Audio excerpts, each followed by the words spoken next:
Bonjour à tous, alors aujourd'hui on se retrouve pour une nouvelle recette avec Victoire, une recette de crumble de potimarron au chorizo et au parmesan.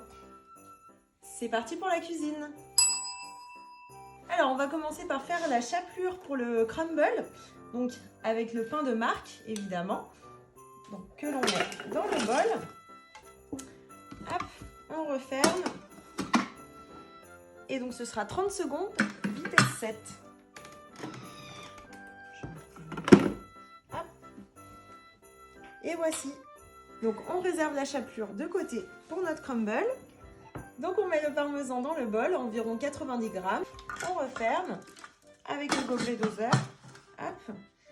Et donc 10 secondes, vitesse 8. On réserve le parmesan râpé. Et ensuite on ajoute 50 g de beurre demi-sel en morceaux. 50 g de farine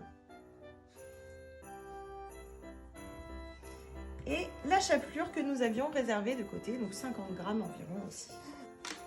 On remet le couvercle, le gobelet doseur et donc ensuite on part pour 20 secondes vitesse 4 en sens inverse. Donc on obtient ceci que l'on transvase dans un récipient. En attendant, On peut goûter si c'est bon. C'est très bon. préchauffer le four à 180 degrés. Ensuite, on va ajouter 100 g d'oignon, donc ça correspond environ à un oignon entier. Hop. Et on va rajouter le couvercle et le gobelet doseur.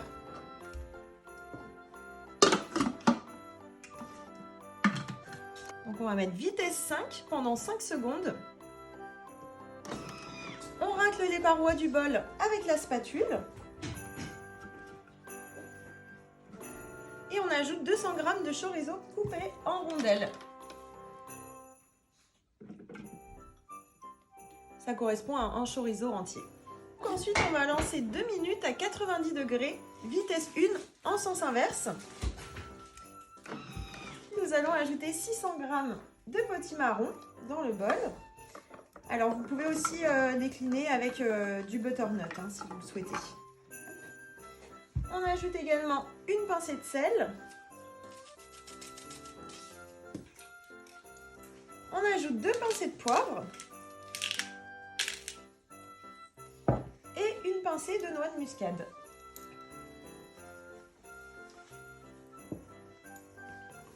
On ajoute le couvercle et le gobelet doseur.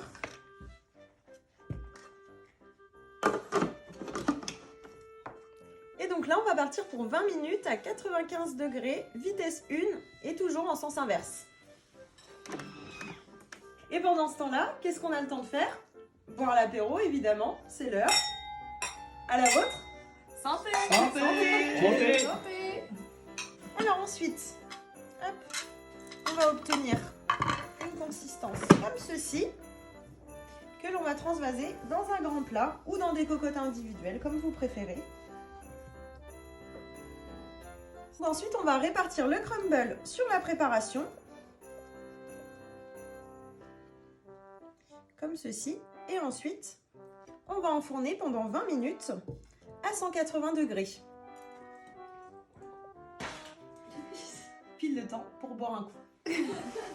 Eh bien, c'était un plaisir de préparer cette recette avec vous, que j'affectionne particulièrement. Merci Orlane de t'être déplacée, d'avoir traversé la Loire. Elle vient de Sébastien-sur-Loire quand même, donc bravo, merci d'être venue. Et Avec merci plaisir. Merci pour ton super partage de recettes et tous tes petits conseils. N'oubliez pas de vous abonner, de mettre des petits pouces en l'air et de mettre des petits commentaires gentils.